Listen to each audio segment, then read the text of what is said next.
retrouve pour une review de jeu. Donc c'est un jeu que j'ai acheté il y a... Je l'ai pas acheté. C'est un jeu que mon chéri m'a offert à Noël l'année dernière. Et il est de saison, c'est le Halloween Oracle de Stacy DiMarco. Donc moi j'ai l'édition anglophone, vu que l'édition française est sortie très très récemment. Ça c'est la boîte. Elle est particulièrement classe, je trouve. Donc, vous voyez, il y a des... C'est un peu... pas plastifié, mais en relief. Et en l'arrière, il y a d'autres cartes, une petite description. C'est édité chez Blue Angel Publishing. J'ai de là-bas le Rumi Oracle aussi, actuellement. C'est une maison d'édition que j'aime beaucoup. Parce qu'en général, je suis pas déçue de ce qu'ils font. Y a rien qu'à voir la boîte. Même sur le côté, il y a des petits trucs en relief et tout.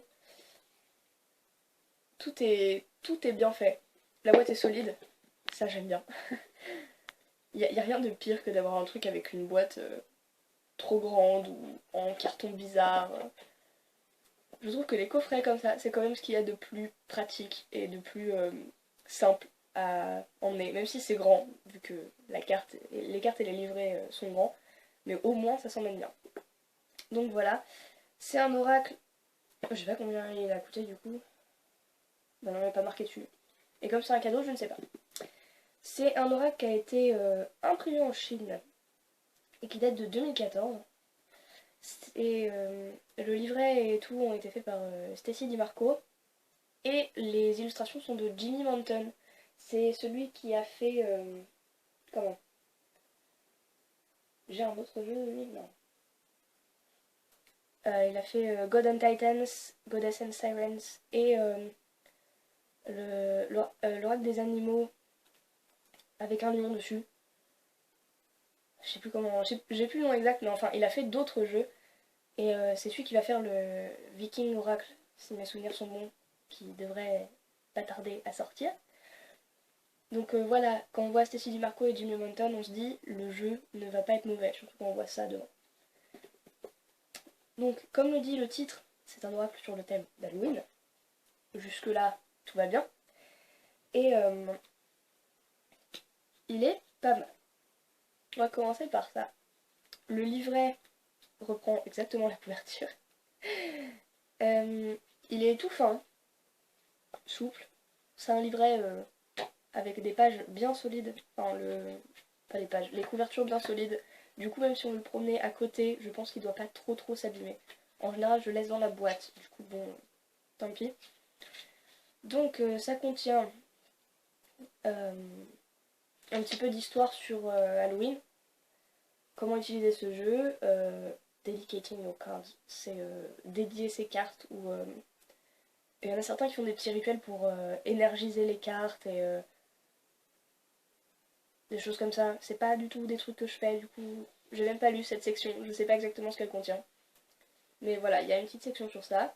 Et ensuite, il y a une description de toutes les cartes à propos de l'auteur et le petit qu'est-ce qu'il y a d'autre sur Blue Angel Publishing. Ah d'ailleurs, God and Titans, Goddess and Sirens, je vais trouver. Ah, il a aussi illustré le Earth Power Oracle qui est là. Et je suis déçue parce qu'ils n'ont pas mis celui des animaux. Mais il est pas chez Blue Angel en même temps. Et bien sûr, il parle de Stacy DiMarco, mais pas de Jimmy Manton. C'est ça qui est. Donc, je vois pas pourquoi. À chaque fois sur les jeux, il y a juste le nom de celle qui a eu l'idée et créé le jeu, et pas le nom de la personne qui a fait les illustrations. Parce que mine de rien, les illustrations, bah, c'est ce qu'il y a de plus important sur ce genre de jeu, surtout qu'elles sont très très grandes sur les cartes, vous allez voir tout à l'heure. Du coup, je vois pas pourquoi, à chaque fois, il n'y a aucune mention de la personne qui a fait les dessins. C'est quand même dingue. Donc là, j'ai pris une carte au hasard. Et vous avez la petite illustration en noir et blanc. C'est toujours sympa, je trouve, d'avoir l'image du jeu. Même si elle est petite, c'est toujours mieux quand elle est en grand et en couleur, mais au moins, il y a un petit support visuel pour se retrouver. Donc là, on a Scrying, l'intuition. Il y a un petit... sorte de petite poésie, musique, que je ne vais pas lire parce que c'est en anglais. Et je suis pas sûre de mon accent là.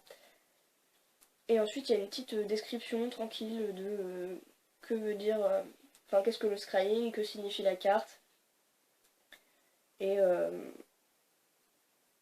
ça, qu'est-ce que ça peut indiquer, qu'est-ce que ça représente en fait. C'est très très classique. Comme vous pouvez voir, il y en a, ils ont des toutes petites descriptions. Ça dépend de la taille de la carte. Par contre, je suis contente parce que contrairement à je ne sais plus quel jeu m'avait fait cet effet, mais là au moins il y a l'illustration, le truc, et on passe à une autre page pour aller sur une autre carte. Parce que j'avais déjà vu un jeu avec un livret où les descriptions de cartes sortaient de nulle part. Il n'y avait pas de saut de page ou quoi que ce soit, et c'était très très brouillon. Ils ont fait un beau travail aussi sur le livre, parce que là c'est... Donc là je vais vous le remettre au soleil, il y a un truc un peu brillant, et ils ont mis la même chose sur le bouquin. Je trouve que c'est plutôt sympa d'avoir fait un petit effort sur le livret. Euh, alors avant de présenter les cartes, je vais vous présenter juste le dos et la couverture et je vais vous dire un petit truc avant. Alors, les bordures sont noires, mais elles étaient blanches quand je les ai achetées. Je les ai noircies au marqueur. Il y a des petites traces de marqueur sur les côtés, je ne l'ai pas fait très très bien. Mais voilà, donc le jeu n'arrive pas comme ça quand vous le recevez. Il arrive blanc. Donc le dos c'est ça, c'est ce qui est sur la couverture, ça se voit pas qui est en relief. Donc voilà, c'est très mignon, ça me rappelle les emballages de bonbons en fait, de Halloween. Ce qui est rigolo parce que ça va pas du tout avec l'autre côté qui est beaucoup plus... Jimmy Mountain a un style très... je sais pas comment dire, détaillé et on voit les coups de pinceau en fait, ou les coups de brosse, je sais pas s'ils bossent en digital ou pas. Et ça fait très très sérieux, donc je trouve que ça apporte tout un petit côté second degré qui est très très appréciable. Donc, avant de présenter l'autre côté des cartes, je vais mettre juste un petit bémol sur le coffret. C'est que quand on met les cartes dedans, ça se promène. Ça, c'est pareil sur le Rumi Oracle. Je pense que c'est quelque chose que Blue Angel fait d'habitude. J'ai eu 2 jeux de Blue Angel, du coup je ne sais pas, mais ça m'a l'air d'être quelque chose d'assez récurrent chez eux. Donc les cartes se promènent dans la boîte, et ça c'est moyen par contre. Je suis pas tout à fait contente de ce détail, mais c'est le seul bémol que j'ai au niveau du coffret complet. Les cartes elles sont... elles se plient bien, mais elles sont assez rigides et assez solides pour être manipulées souvent. Elles sont un peu glacées, ça se voit là, elles brillent. C'est infini, c'est pas mat du tout, du coup ça accroche un peu les traces de doigts, mais sans plus. Alors, je les ai pas mises dans l'ordre du tout. Là comme vous voyez c'est donc tout brillant. Il y a une petite bordure noire, le nom de la carte et le petit sous-titre. Donc là c'est le squelette des étoiles, et c'est les possibilités infinies. Donc comme vous voyez avec cette première carte, c'est qu'il y a une thématique Halloween, mais large. Je vais faire défiler les cartes pendant que je parle, comme ça évitera de... Donc comme vous pouvez voir avec les squelettes, c'est que c'est assez large niveau Halloween. Donc il y a toute une suite de crânes qui est très très intéressante je trouve. Et après il y a d'autres trucs vachement plus connus comme le chat noir, la citrouille, enfin la lanterne, le scrying, celui qu'on a vu dans le livret tout à l'heure. J'aime beaucoup le travail sur les couleurs sur celui-ci. Et je suis très contente qu'il y ait une carte scrying quelque part, parce que c'est une discipline que j'aime bien, que j'ai pratiquée à une période. Et, mon dieu, quelqu'un en parle. Après il y a des cartes par contre que dont j'ai pas du tout compris le rapport Halloween. Autant les squelettes, enfin les crânes, ça faisait une suite sympa et l'idée reste dans le côté Halloween. Autant cet oiseau, je sais pas s'il y a une légende particulière par rapport à cet oiseau dans les pays anglophones ou ailleurs, mais moi je vois pas du tout le côté Halloween. Bon, la carte est très belle. Et le jeu a une dynamique très particulière, du coup ça rentre dedans quand même. Dans le thème et tout, ça reste... elle fait pas complètement tâche en fait. Mais je suis restée assez sceptique. Donc on a des cartes beaucoup plus classiques. Il y a la mort avec un papillon. J'aime beaucoup l'idée. Le crâne, je sais pas si vous voyez, mais c'est la lune en fait. Et il y a marqué donc le cycle éternel commence ici. C'est très tarot, hein, la carte de la mort avec une idée de cycle. Mais j'aime bien quand il y a une certaine inspiration comme ça dans les cartes d'oracle. Donc là on a le loup-garou. J'aime bien retrouver les archétypes des films Halloween. La momie. Je sais pas si vous voyez l'arrière, mais c'est vraiment bien. J'aime beaucoup le style graphique de Jimmy Manton, c'est très très bien foutu. Ça, cette carte là par contre je la trouve moins cool. Je sais pas si c'est parce que les vampires ne me font rien du tout, ou parce qu'elle est plus sombre et beaucoup plus classique, mais voilà. Comme vous pouvez voir, il y a une petite bordure de couleurs. Alors c'est assorti à la couleur des cartes. J'ai essayé de faire un tri par élément ou par thème, ou ça marche pas vraiment. Voilà, il y a des cartes comme celle-ci, c'est la joie, avec des feuilles d'automne. Donc les feuilles d'automne, Halloween, ça passe, mais je sais pas. C'est pas exactement ce que j'aurais mis dans un oracle d'Halloween en fait. Euh, la chouette. Pareil, ça fait pas très Halloween, mais ça fait très nuit, paranormal, ou sagesse. Donc, ça passe. La sorcière. Elle est vachement bien celle-ci, je trouve. Tant au niveau des couleurs que de l'idée. J'aime bien quand ils mettent des cartes sorcières dans certains trucs, forcément, quand on pratique un peu tout ce qui est magie, sorcellerie, ésotérisme, tout ça. C'est rigolo de voir comment on peut être représenté. Donc ça c'est un autre squelette. Donc il y a celui de la... Les 12 autres étaient au fond. Je vais vous les sortir pour vous montrer la suite après. Vous expliquer un peu pourquoi je l'aime bien, parce que sinon on va papoter trop long. Le voile. Donc très très païen comme vision d'Halloween. Avec juste marqué le futur. Enfin moi The Veil je le traduis comme le voile. Si ça se trouve c'est pas du tout ça la traduction. J'ai un anglais fluent comme on dirait, mais approximatif. Je comprends le sens des mots mais pas forcément la traduction littérale. Donc peut-être que je me plante. Donc l'araignée qui est très belle, mais déconseillée aux arachnophobes. Hein. Très très bien foutu. J'aime beaucoup le fait qu'ils aient mis une araignée. Parce qu'autant autant celle-ci, elle fait pas très Halloween, autant les araignées c'est très très kitsch, c'est très très... ça représente bien les peurs en fait.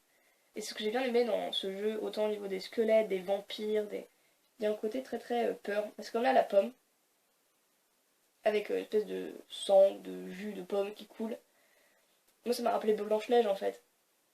Donc il y a un côté vraiment conter légendes, peur, et c'est vachement intéressant. Donc, pareil, l'amour éternel, ils ont mis des squelettes du coup, pour coller un peu au thème. C'est des cartes, je trouve, qui sortent un peu du thème Halloween. Mine de rien. L'aube. Avec encore une chouette. Celle-ci, par contre, voilà, c'est exactement le genre de choses auxquelles je m'attendais. C'est le des bonbons ou un sort. Avec le jeu et tout ça. Et tout ça parce que je ne sais pas traduire Michef là tout de suite. Je l'avais avant mais je ne l'ai plus. Et ça c'est des cartes je trouve qui auraient dû être mises par exemple à la place de joie ou autre. Je suis sûre qu'ils auraient pu trouver une situation, un thème, une légende qui pour le coup avait un vrai rapport avec une peur ou Halloween. Parce que la joie avec des feuilles d'automne, oui, ça fait octobre, ça fait... c'est la bonne saison quoi, mais il manque quelque chose. Ça c'est la toute dernière carte. La toute dernière carte du jeu. Donc minuit. Avec l'heure la plus magique de toutes. Très Cendrillon. Donc là on a encore un squelette. Enfin un crâne en tout cas. Désolée de l'interruption et du changement de cadre, j'avais peu de batterie, du coup je l'ai changé. Enfin, je l'ai branché en tout cas. Donc maintenant je suis un peu vue du dessus, tant pis. Donc là il y a... Ah oui mais la lumière est pas bonne. Il y a le... J'appelais ça le foyer, l'âtre. Donc ils ont une petite gargouille au-dessus. Je vais vous la mettre en diagonale comme ça. Une gargouille. Le fantôme. C'est bête parce qu'on voit moins bien. Je vais essayer de bouger un tout petit peu la tablette. Ne bougez pas. Ça a l'air d'être nu. Bon. le pardon, l'oubli, Là c'est pareil. Il y a les couleurs qui font Halloween, ça...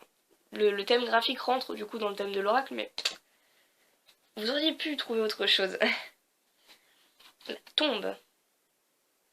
Avec les peurs non nécessaires. Hop. Là pareil, c'est une des premières cartes que j'ai remarquées dans le jeu. Une des premières cartes qui est tombée. Je me dis pourquoi. Et les ancêtres. Ça fait très païen, ça fait très magique, je sais pas, mais pourquoi avoir choisi ça pour Halloween? Hop, la lampe. Voilà, là pour le coup je trouve ça réussi. Le squelette, donc le squelette en entier. Hop, un autre crâne. Donc je suis avec les fleurs.